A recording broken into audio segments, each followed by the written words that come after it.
ಪ್ರಿಯ ವಿದ್ಯಾರ್ಥಿಗಳೇ, good morning ಎಲ್ರಿಗೂ. ಇವತ್ತು ಸೆಷನ್ 9ರಲ್ಲಿ ನಾವು ನೋಡ್ತೀವಿ. ಆಗಸ್ಟ್ ಕಾಂಪ್ಟಿಗೆ ಸಂಬಂಧಪಟ್ಟಂತೆ ನಾವು ನೋಡೋದಾಯಿತು ಅಂತ ಹೇಳಿದರೆ, what are the contribution of August Comte ಅಂತಕ್ಕಂಥದ್ದನ್ನು. What are the contribution? ಒಂದು ಪ್ರೀವಿಯಸ್ ಕ್ಲಾಸಲ್ಲಿ ಯಾವಾಗಲೂ ಒಂದು ಸಾರಿ ನಾವು ಅದನ್ನು ಅವ್ರ ಕಾಂಟ್ರಿಬ್ಯೂಷನ್ ಬಗ್ಗೆ ನೋಡಿದ್ವಿ, ಗೊತ್ತಾಯ್ತಲ್ಲ. ದಿ ಲಾ ಆಫ್ 3 ಸ್ಟೇಜಸ್ ಇರ್ಬೋದು, ಹೈರಾರ್ಕಿ ಆಫ್ ದಿ ಸೈನ್ಸ್ ಇರ್ಬೋದು, ಪಾಸಿಟಿವಿಸಮ್ ಬಗ್ಗೆ ಇರ್ಬೋದು, ಹಾಗೆಯೇ ಅವರು ಹ್ಯುಮ್ಯಾನಿಟಿ ಆಫ್ ರಿಲೀಜಿಯನ್ ಬಗ್ಗೆ ಇರ್ಬೋದು. ಇದೆಲ್ಲ ನಾವು ನೋಡ್ತಾ ಬಂದಿದ್ವಿ ಅದರಲ್ಲೆಲ್ಲ. ಇವತ್ತು ನಾವು ಲಾ ಆಫ್ 3 ಸ್ಟೇಜಸ್ಸಲ್ಲಿ ನಾವು ನೋಡೋದಾದರೆ ಅವರು ಕೊಟ್ಟಂಥ ಕೊಡುಗೆ ಭಾಳ ಅಪಾರವಾದದ್ದು. ಯಾವುದು ಹೇಳಿ? 3 ಹಂತಗಳ ಸೂತ್ರ ಅಂತ ಕರಿತೀವಿ ನಾವು. ಆಗಸ್ಟ್ ಕಾಂಪ್ಟಿರವರ 3 ಹಂತಗಳ ಸೂತ್ರ, ಇದು ಮೊದಲ ಕೊಡುಗೆ ಅವ್ರದ್ದು. ಮೊದಲ ಕೊಡುಗೆಯಲ್ಲಿ ಅವರು ಏನು ಮಾಡ್ತಾರೆ ಅಂದರೆ, ಲರ್ನಿಂಗ್ ಅಬ್ಜೆಕ್ಟಿವ್ಸ್ನ ಏನು ನೋಡ್ತೀವಿ ಅಂತ ಹೇಳಿದರೆ, to learn the law of 3 stages, to understand interrelationship of the different stages ಅಂತಕ್ಕಂಥದ್ದನ್ನು ನೋಡ್ತಾ ಬರ್ತೀವಿ. ಡಿಫ್ರೆಂಟ್ ಸ್ಟೇಜಸ್, ಅದರಲ್ಲಿ ಏನೇನಿದೆ ಡಿಫ್ರೆಂಟ್ ಸ್ಟೇಜಸ್ಸಲ್ಲಿ ಅಂತಕ್ಕಂಥದ್ದನ್ನು ಅವರು ಆಗಸ್ಟ್ ಕಾಂಪ್ಟು 3 ಹಂತಗಳ ಸೂತ್ರವನ್ನು, ಅದು 3 ಕಾಲಘಟ್ಟಗಳನ್ನು ಅವರು ಅನುಭವಿಸಿ ಏನಾಗಿದೆ ಅಂತ ಹೇಳಿದ್ರೆ ಅದರ ಆಧಾರದ ಮೇಲೆ ಅವರು ಇದನ್ನು ಮಾಡ್ತಾರೆ. ಆಗಸ್ಟ್ ಕಾಂಪ್ಟಿರವರು 19ನೇ ಶತಮಾನದ ಪೂರ್ವಾರ್ಧದಲ್ಲಿ ಏನು ಮಾಡ್ತಾರೆ ಅಂದರೆ, ಚಾರ್ಲ್ಸ್ ಡಾರ್ವಿನ್, ನೀವು ಕೇಳಿರ್ಬೋದು, ವಿಕಾಸವಾದದ ಸಿದ್ಧಾಂತದ ಅವರು ತಗೊಂಬಂದಿರ್ತಾರೆ. ಆ ವಿಕಾಸವಾದದ ಸಿದ್ಧಾಂತ ಬಹಳ ಅಬ್ಬರದ ಪ್ರಚಾರದಲ್ಲಿತ್ತದು. ಆ ವಿಕಾಸವಾದದ ಸಿದ್ಧಾಂತ ಎಲ್ಲ ವಿಜ್ಞಾನಗಳ ಅಧ್ಯಯನಗಳಲ್ಲಿ ಬಳಕೆ ಮಾಡ್ತಕ್ಕಂಥದ್ದು ಆಗಿನ ಪರಿಪಾಠ ಆಗಿತ್ತು. ಆಗ ಕಾಂಪ್ಟು ಈ ಸಿದ್ಧಾಂತದ ಪ್ರಭಾವದ ಸುಳಿಗೆ ಸಿಕ್ಕಂಥವನೇನಾಗಿದೆ ಅಂತ ಹೇಳಿದರೆ, ಸಿಕ್ಕಿದ್ದನ್ನು ಇವನು ಗುರುತಿಸ್ತಾನೆ. ಅಂತೆ ಇವನ ಸಮಾಜದಲ್ಲಿ, ಈ ಸಮಾಜ ಏನಿದೆ, ಮಾನವ ಸಮಾಜ ಮತ್ತು ಅವನ ಬೌದ್ಧಿಕ ಚಿಂತನೆಗಳು 3 ಹಂತದಲ್ಲಿ ವಿಕಾಸ ಆಗ್ತವೆ ಅಂತ ಹೇಳಿ ಆಗಸ್ಟ್ ಕಾಂಪ್ಟಿರವರು ತನ್ನ 3 ಹಂತಗಳ ಸೂತ್ರವನ್ನು ಮುಂದುವರಿಸ್ತಾರೆ. 3 ಹಂತಗಳಲ್ಲಿ ಅವರು ಮುಂದುವರಿಸ್ತಾರೆ. The Comte theory, the law of 3 stages, one of these is main contribution of the sociological thought. It indeed's is an offshoot of the influence of the Charles Darwin theory of organic evolution ಅಂತಂದು ಹೇಳ್ಬಿಟ್ಟು ಏನಾಗಿದೆ ಅದ್ರ ಮೇಲೆ ಅವರು ಹೇಳ್ತಾ ಹೋಗ್ತಾರೆ. August Comte evolution, human mind and paralleled, evolutionary of the individual mind, just as an individual trends to be such a believer in childhood, a critical metaphysical science. ಇವುಗಳಲ್ಲಿ ನಾವು ನೋಡ್ತಾ ಬರ್ತೀವಿ. ಅವುಗಳಲ್ಲಿ ಭಾಳ ಪ್ರಮುಖವಾದಂತಹದ್ದು ನಾವು ನೋಡ್ತೀವಿ ಅಂತಂದು ಹೇಳಿದರೆ, ಅದು ಇವರು ಇದನ್ನು ತರೋದಕ್ಕಿಂತ ಮೊದಲು ಏನಾಗಿದೆ ಅಂತಂದು ಹೇಳಿದರೆ, ಈ ಧೋರಣೆ ತರೋದಕ್ಕಿಂತ ಮೊದಲು ಭೌತಶಾಸ್ತ್ರ, ಸೋಷಿಯಲ್ ಫಿಸಿಕ್ಸ್ ಅಂತಕ್ಕಂಥದ್ದನ್ನು ಅವರು ಕರೆದಿರ್ತಾರೆ. ಈಗ ಸಮಾಜಶಾಸ್ತ್ರದ ಸಂಬಂಧವಾಗಿ ಅದರಲ್ಲೂ ಸಮಾಜದ ವಿಕಾಸದಲ್ಲಿ ಮೂಲಭೂತ ನಂಬಿಕೆ ಏನಿದೆ, 3 ಹಂತಗಳ ಸೂತ್ರದ ಲಾ ಆಫ್ 3 ಸ್ಟೇಜಸ್ ಅಂತಕ್ಕಂಥದ್ದನ್ನು ಅವರು ಇದು ಮಾಡ್ತಾರೆ. ಹಾಗೆಯೇ ಈ ಕೈಗಾರಿಕಾ ಸಮಾಜ, ಈ ಕಾಂಪ್ಟನ ಪ್ರಕಾರದಲ್ಲಿ ಮಾನವನ ಮನಸ್ಸಿನ ವಿಕಾಸ ಮತ್ತು ವಿಕಾಸದ ಮನಸ್ಸಿನ ವಿಕಾಸ ಇವುಗಳ ನಡುವೆ ಸ್ಪಷ್ಟವಾದಂಥ ಹೋಲಿಕೆ ಅವರು ಮಾಡ್ತಾರೆ. ಏನು ಮಾಡ್ತಾರೆ ಅಂದರೆ, ಅವ್ರ ಪ್ರಕಾರ ಮಾನವನ ಮನಸ್ಸಿನ ವಿಕಾಸ ಏನಿದೆ, ವ್ಯಕ್ತಿಯ ಮನಸ್ಸಿನ ವಿಕಾಸ, ಮಾನವನ ಮನಸ್ಸಿನ ವಿಕಾಸ ಮತ್ತು ವ್ಯಕ್ತಿಯ ಮನಸ್ಸಿನ ವಿಕಾಸ ಇವುಗಳ ನಡುವೆ ಸ್ಪಷ್ಟವಾದ ಹೋಲಿಕೆ ಇದೆ ಅಂತ ಅವ್ರು ಹೇಳ್ತಾರೆ. ವ್ಯಕ್ತಿಯ ಮನಸ್ಸು ಸಾಧಾರಣವಾಗಿ 3 ಹಂತ ದಾಟುತ್ತೆ ಅಂತ ಹೇಳ್ತಾರೆ. ವ್ಯಕ್ತಿಯ ಬಾಲ್ಯದಲ್ಲಿ ನೋಡಿದ್ದನ್ನು, ನಂಬುವುದನ್ನು ಭಯಭಕ್ತಿಯಿಂದ ನೋಡಿದರೆ ತಾರುಣ್ಯದಲ್ಲಿ ವಿಮರ್ಶಕನಾಗ್ತಾನೆ. ಕೊನೆಗೆ ಪ್ರೌಢಾವಸ್ಥೆಯಲ್ಲಿ ಸಹಜವಾದಂಥ ತತ್ವಜ್ಞಾನಿ ಆಗ್ತಾನೆ. ಹೀಗೆ ಇದು 3 ಹಂತ ಅಂತೇಳಿ ಅವ್ರು ಹೇಳ್ತಾರೆ. ಅದರಲ್ಲಿ ನಾವು ಆ ಥರ ನೋಡೋದಾದರೆ, ಈಗ 3 ಸ್ಟೇಜಸ್ಸನ್ನು ಅವರು ಹೇಗೆ ಮಾಡ್ತಾರೆ, 3 ಹಂತಗಳನ್ನು ಹೇಗೆ ಮಾಡ್ತಾರೆ ಅಂತ ಹೇಳಿದರೆ, ಫಸ್ಟ್ ಸ್ಟೇಜಲ್ಲಿ ನೋಡೋದಾದರೆ ಥಿಯಾಲಜಿಕಲ್ ಸ್ಟೇಜ್ ಅಂತೇಳಿ ನಾವು ಕರಿತೀವಿ, 2ನೇದು ಮೆಟಾಫಿಸಿಕಲ್ ಸ್ಟೇಜ್ ಅಂತೇಳಿ ಕರಿತೀವಿ, 3ನೇದು ಪಾಸಿಟಿವ್ ಸ್ಟೇಜ್ ಅಂತೇಳಿ ನಾವು ಕರಿತೀವಿ. ಈ ಥಿಯಾಲಜಿಕಲ್ ಸ್ಟೇಜಲ್ಲಿ ನಾವು ನೋಡೋದಾದರೆ, theological stage is the first stage of evolution of the duration 1300 AC ಅಂತಂದೇಳಿ ಕರಿತೀವಿ. ಈ ಡ್ಯೂರಿಂಗ್ ದಿಸ್ ಪೀರಿಯಡ್ ಏನಾಗಿದೆ, major idea system emphasized the believe that supernatural powers ಬಗ್ಗೆ ಅವರು ಹೇಳ್ತಾರೆ. ಇಲ್ಲಿ supernatural powers and religious figures, ಈ modern others mankind are at the root of the everything. ಅಂದರೆ ಸೂಪರ್ ನ್ಯಾಚುರಲ್ ಪವರ್ಸು ಇವರು theological ಸ್ಟೇಜಲ್ಲಿ ಅವರು ಹೇಳ್ತಾ ಹೋಗ್ತಾರೆ. ಅಂದರೆ ಇಲ್ಲಿ ಏನು ಹೇಳುತ್ತೆ, ಥಿಯಾಲಜಿಕಲ್ ಸ್ಟೇಜಲ್ಲಿ ದೇವಶಾಸ್ತ್ರೀಯ ಅಥವಾ ಕಾಲ್ಪನಿಕ ಅಂತ ಹೇಳಿ ಕರೀತಾರೆ. ಥಿಯಾಲಜಿಕಲ್ ಸ್ಟೇಜ್ ಅಂತಂದು ಹೇಳಿದರೆ ಇದರಲ್ಲಿ ಈ ಡಾರ್ವಿನ್ನ ವಿಕಾಸ ಹೇಗೆ ಅಂತಕ್ಕಂಥದ್ದನ್ನು ಅವ್ರು ಹೇಳ್ತಾರೆ. ಇಲ್ಲಿ ಭಾಳ ಅವರು ಪ್ರಮುಖವಾಗಿ ಏನಾಗಿದೆ, ಸೂಪರ್ ನ್ಯಾಚುರಲ್ ಪವರ್ಸು ಒಂದು ಕಡೆ ಕಾಮ್ಟೆ ಹೇಳ್ತಾರೆ, all the super natural powers control by the god ಅಂತ ಹೇಳ್ತಾರೆ. All the super natural powers control by the god ಅಂತ ಹೇಳಿ, ಅಂದರೆ ಎಲ್ಲ ಅಸುರ ಶಕ್ತಿಗಳು ದೇವರ ಹಿನ್ನೆಲೆಯಲ್ಲಿ, ದೇವರ ಕೈ ಹಿಡಿತದಲ್ಲಿ ಇದ್ದಾವೆ ಅಂತಕ್ಕಂಥ ಅಂಶವನ್ನು ಅವರು ಹಾಕ್ತಾರೆ. ಹೀಗೆ ವಸ್ತು ವಿಷಯ ವಿದ್ಯಮಾನ ಹೇಗೆ ಅಂತೇಳಿದರೆ, ಜೀವ ಜಗತ್ತು ಹೇಗೆ, ಇದಕ್ಕೆ ಸಂಬಂಧಪಟ್ಟಂತೆ ಏನು, ಏಕೆ, ಹೇಗೆ, how is it, why is it, what is it, what will be it, what should be it, there are so different dimension, there are different angle to the any social phenomena ಅಂತಕ್ಕಂಥ ಅಂಶವನ್ನು ಅವರಲ್ಲಿ ಹೇಳಕ್ಕೆ ಹೋಗ್ತಾರೆ. ಈ ಉತ್ತರಗಳನ್ನು ಕಂಡುಕೊಳ್ಳಲಾಗದಂಥ ಆದಿಮಾನವ ಏನಾಗಿದೆ ಅಂತ ಹೇಳಿದರೆ, ಅದರಲ್ಲಿ ಒಂದೊಂದಾಗಿ ನಾವು ನೋಡ್ತಕ್ಕಂಥದ್ದು ಥಿಯೋಲಜಿಕಲ್ ಸ್ಟೇಜಲ್ಲಿ ನೋಡೋದಾದರೆ, ಅದರಲ್ಲಿ ಭಾಳ ಪ್ರಮುಖವಾಗಿ ನೋಡೋದಾದರೆ ಇದು ದೈವಿಶಕ್ತಿ ಹಿನ್ನೆಲೆಯಲ್ಲಿ ಬಹು ಚಿಂತನೆ ಹಿಂದಿನಿಂದಲೂ ಮುಂದುವರೆದಿದೆ ಎನ್ನುವ 3 ಹಂತದಲ್ಲಿ ಅವರು 3 ಆಯಾಮಗಳಲ್ಲಿ ಅವರು ಈ physical world seen produced by this God ಅಂತಂದು ಹೇಳ್ಬಿಟ್ಟು ಅವ್ರು ಹೇಳ್ತಾರೆ. ಅದರಲ್ಲಿ ಆ ಸ್ಟೇಜಸ್ಸಲ್ಲಿ ಇಂಡಿವಿಜುವಲ್ ಆಗಿ 3 ಸಬ್ ಸ್ಟೇಜಲ್ಲಿ ಹೇಳ್ತಾರೆ. ಅಂದರೆ ಒಂದು ಈ ಫೆಟಿಟಿಸಮ್ ಅಂತಂದು ಹೇಳ್ಬಿಟ್ಟು ವಸ್ತು ಪೂಜಾ ಅಂತೇಳಿ ಕರೀತಾರೆ. ಫೆಟಿಟಿಸಮ್ ಅಂತ ಹೇಳಿದರೆ believing the fertilities which the spirits live ಅಂತ ಹೇಳಿ, ಅಂದರೆ ಸಾಮಾನ್ಯವಾಗಿ ನಾವು ವಸ್ತು ಪೂಜಾ ಅಂತಂದು ಹೇಳಿದರೆ ಆ ಹಂತದಲ್ಲಿ ಇಡೀ ಆದಿಮಾನವ ಏನಿದ್ದಾರೆ ನಿಸರ್ಗದ ಎಲ್ಲ ವಸ್ತು ವ್ಯಾಪಾರಗಳು ದೈವಶಕ್ತಿಯ ಕೃಪೆಯಿಂದಲೇ ಇದ್ದಾವೆ ಅಂತ ಹೇಳ್ತಾರೆ. ಹಾಗಾಗಿ ಈಗ ಸೂಪರ್ ನ್ಯಾಚುರಲ್ ಪವರ್ ಅಂತ ಹೇಳಿದರೆ ಸಾಮಾನ್ಯವಾಗಿ ನಾವು ನಂಬ್ಕೊಂತೀವಿ. ಮಳೆ ಅಂತ ಹೇಳಿದರೆ ಇದು ಒಂದು ರೀತಿಯಲ್ಲಿ ಆಕಾಶ, ಭೂಮಿ, ಸೂರ್ಯ ಇವೆಲ್ಲ ಒಂದು ರೀತಿಯಲ್ಲಿ ಸೂಪರ್ ನ್ಯಾಚುರಲ್ ಪವರ್ಸು ಅಂತ ಹೇಳಿದರೆ ಅವೆಲ್ಲ ಇಂಡಿವಿಜುವಲ್ ಆಗಿ they are representative by the god ಅಂತಂದು ಹೇಳ್ತಾರೆ. ದೇವರು ಕಳುಹಿಸಿ ಇರತಕ್ಕಂಥ ಒಬ್ಬ ಪ್ರತಿನಿಧಿ ಅಂತೇಳಿ ಜನ ನಂಬಿರ್ತಾರೆ. ಹಸಿರು ಶಕ್ತಿ ಹಿನ್ನೆಲೆ ಏನು ಅಂತಕ್ಕಂಥದ್ದು ಏನಾಗಿದೆ, ಅಲ್ಲಿ ಸಾಮಾನ್ಯವಾಗಿ ಆ ವಸ್ತುಗಳನ್ನು ಅವ್ರಿಗೇನೇನು ಮನುಷ್ಯನಿಗೆ ಯಾವ್ಯಾವ ವಸ್ತುಗಳಿಂದ ಅನುಕೂಲ ಆಗುತ್ತೋ ಅದೆಲ್ಲ ದೇವರು ಕೊಟ್ಟಂಥ ಪ್ರತಿನಿಧಿ ಅಂತೇಳಿ ತಿಳ್ಕೊಂಡು ಆ ವಸ್ತುಗಳನ್ನು ಅವರು ಪೂಜೆ ಮಾಡೋದು ಪ್ರಾರಂಭ ಮಾಡ್ತಾರೆ. ಅದು ಏನಾಗಿದೆ ಅಂತ ಹೇಳಿದರೆ ಅಲ್ಲಿ ಒಂದೊಂದು ವಸ್ತುವಿನಲ್ಲೂ ದೇವರು ನೆಲೆಗೊಂಡಿದ್ದಾನೆ ಅಂತಕ್ಕಂಥ ಅವ್ರದ್ದು ಕಲ್ಪನೆ ಇರುತ್ತೆ. ಇದು ಒಂದು ಆಯಿತು. ಈಗ ಪೈಲೋಥಿಸಮಲ್ಲಿ ನಾವು ನೋಡೋದಾದರೆ 2ನೇ ಹಂತದಲ್ಲಿ ಇದು ಬಹು ದೇವತಾ ಆರಾಧನೆ. ಹೀಗೆ ವಸ್ತು ಪೂಜೆ ಬಂದ್ಬಿಡ್ತು, ಎಲ್ಲ ವಸ್ತುಗಳು ಎಷ್ಟು ಅಂತ ಪೂಜೆ ಮಾಡ್ತಾರೆ. ಇವುಗಳು ಈ ಬದುಕಿದವರ ಲೋಕ ಸತ್ತವರ ಲೋಕ ನಡುವೆ ವ್ಯತ್ಯಾಸ ಕಾಣಿಸ್ಕೊಂಡು ಬಿಡ್ತು.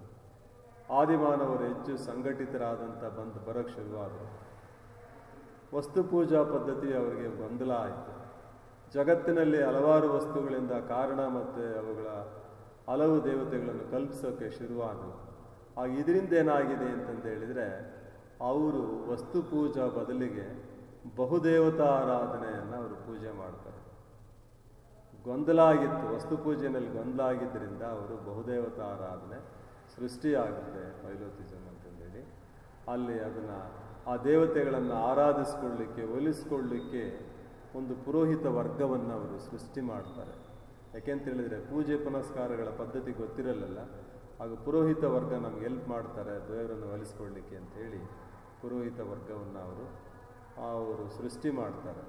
ಹೀಗೆ ಅವರ ವಯಸ್ಸಿನ ಮನಸ್ಸಿನ ಒಂದು ಬಗೆಯ ವಿರೋಧಾತ್ಮಕ ಭಾಸ ಅಂತಕ್ಕಂಥದ್ದು. ಆದ್ದರಿಂದ ದೇವಾಂಗಣದಲ್ಲಿ ಒಂದು ವ್ಯವಸ್ಥೆಯೊಂದನ್ನು ಅವರು ಹೈರಾರ್ಕಿ ಸೃಷ್ಟಿ ಮಾಡ್ತಾರೆ ಅಂತಕ್ಕಂಥ ಅಂಶವನ್ನು ನಾವು ನೋಡ್ಬೋದು.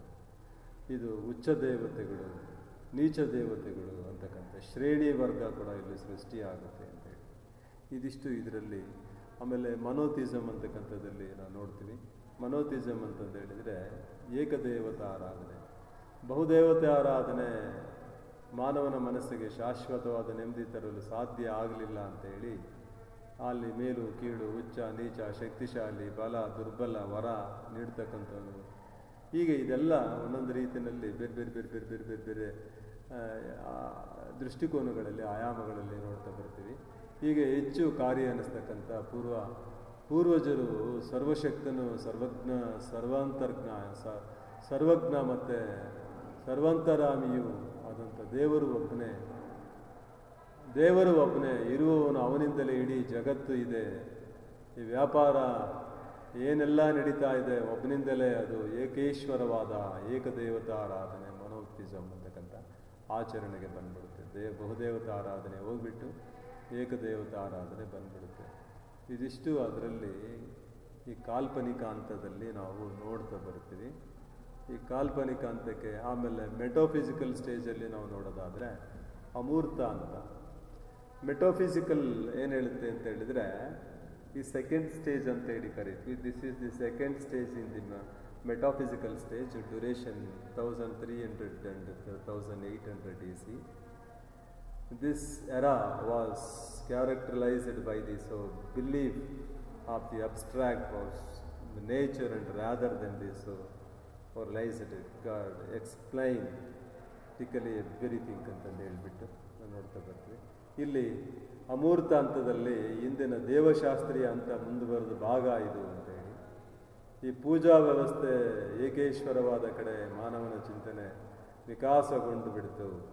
ಅಮೂರ್ತ ಹಂತದಲ್ಲೇನಾಗಿದೆ, ಒಬ್ಬ ದೇವತೆ ಎಲ್ಲರೂ ನಿರ್ಮಿಸ್ತಾರೆ, ಎಲ್ಲವನ್ನೂ ನಡೆಸ್ತಾನೆ, ನಿಯಂತ್ರಿಸ್ತಾನೆ, ಅಗೋಚರ. ಹೀಗೆ ಇದೆಲ್ಲ ಒಂದು ರೀತಿಯಲ್ಲಿ ಆಲೋಚನೆಗಳು ಕಾಲ್ಪನಿಕಗಿಂತ ಏನಾಗಿದೆ ವೈಚಾರಿಕತೆ ಬೆಳೆಯೋಕ್ಕೆ ಶುರು ಆಗುತ್ತೆ. ಎಲ್ಲ ಒಂದು ಕಡೆ ಬೆಳೀತಾ ಬೆಳೀತಾ ಬೆಳೀತಾ ಬೆಳೀತಾ ಇಲ್ಲಿ ವೈಚಾರಿಕ ಚಿಂತನೆ ಭಾಳ ಪ್ರಮುಖವಾದಂಥ ಅಂಶ ಮೆಟಾಫಿಸಿಕಲ್ ಸ್ಟೇಜಲ್ಲಿ.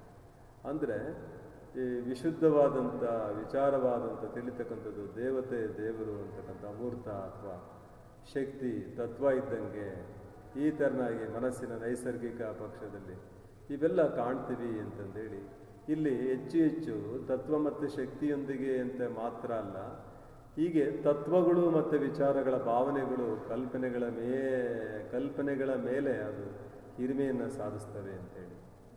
ಇದು ಕೇವಲ ಬರೀ ಶಕ್ತಿ ಒಂದೇ ಅಲ್ಲ, ತತ್ವಗಳು ಮತ್ತು ವಿಚಾರಗಳು ಏನಿದ್ದಾವೆ ಇವು ಭಾಳ ಚರ್ಚೆಗೆ ಗ್ರಾಸ ಆಗ್ತವೆ. ಕಲ್ಪನೆಗಳ ಮೇಲೆ ಇದು ಹಿರಿಮೆಯನ್ನು ಸಾಧಿಸ್ಬಿಡ್ತವೆ. ಹಾಗಾಗಿ ಇಲ್ಲಿ ಅಮೂರ್ತ ಅಂತ ನಾವೇನು ಕರಿತೀವಿ, ಇಲ್ಲಿ ವೈಚಾರಿಕತೆಗೆ ಭಾಳ ಮಹತ್ವ ಇದೆ, ತತ್ವಜ್ಞಾನಕ್ಕೆ ಭಾಳ ಪ್ರಾಮುಖ್ಯತೆ ಸಿಕ್ಕುತ್ತೆ. ಆಗ ಸ್ವತಃ ಕೋಮ್ಟೆಯವರೇ ಹೇಳ್ತಾರೆ, ದೇವತೆಗಳು ನಿಧಾನವಾಗಿ ವಿಹರಿಸಿದರು, ತತ್ವಜ್ಞಾನ ಪೀಠ ಏರಿತು ಅಂತೇಳಿ. ತತ್ವಜ್ಞಾನ ಪೀಠಕ್ಕೆ ಭಾಳ ಮಹತ್ವ ಕೊಡುತ್ತೆ. ಇಲ್ಲಿ ಸೈನಿಕ ಹಾಗೂ ಪುರೋಹಿತರ ಮಹತ್ವ ಲಭಿಸಿದ ಹಾಗೆ ತತ್ವಜ್ಞಾನಿಗಳಿಗೆ, ನ್ಯಾಯಶಾಸ್ತ್ರಜ್ಞರಿಗೆ, ತರ್ಕಶಾಸ್ತ್ರಜ್ಞರಿಗೆ ಹೆಚ್ಚು ಪ್ರಾಮುಖ್ಯತೆ ಲಭಿಸುತ್ತೆ. ನ್ಯಾಯಕ್ಕೆ, ತತ್ವಗಳಿಗೆ, ನಿಯಮಗಳಿಗೆ ಬಹಳ ಮಹತ್ವ ಸಿಗುತ್ತೆ. ಇಲ್ಲಿ ಕಾನೂನು ಪ್ರಧಾನ ಸಮಾಜ ಅಂತಲೇ ಕರೀತಾರೆ. ಹಾಗೆ ಕೋಮ್ಟ್ ಇದು ಭಾಳ ತುಂಬ ಚೆನ್ನಾಗಿ ಅವರು ಎಕ್ಸ್ಪ್ಲೇನ್ ಮಾಡ್ತಾರೆ. ಅದು ಇದರಲ್ಲಿ ನಾವು ನೋಡ್ತಕ್ಕಂಥ ಇದರಲ್ಲಿ ನೋಡೋದಾದರೆ ಇದು ನ್ಯಾಯ ಪ್ರಧಾನವಾದಂಥ ಸಮಾಜ ಅಂತೇಳಿ.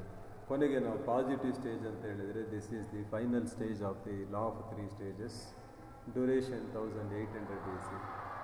Characterised by the belief in science ಬಗ್ಗೆನೇ ಇಲ್ಲಿ ಹೆಚ್ಚು ಇದಾಗುತ್ತೆ. This is the final and most important stage ಅಂತೇಳಿ ಕಾಂಪ್ಟೆ 3 stagesಲ್ಲಿ 3 stagesಗೂ ಇದು ಭಾಳ ಇಂಪಾರ್ಟೆಂಟ್ ಅಂತ ಹೇಳ್ತಾರೆ.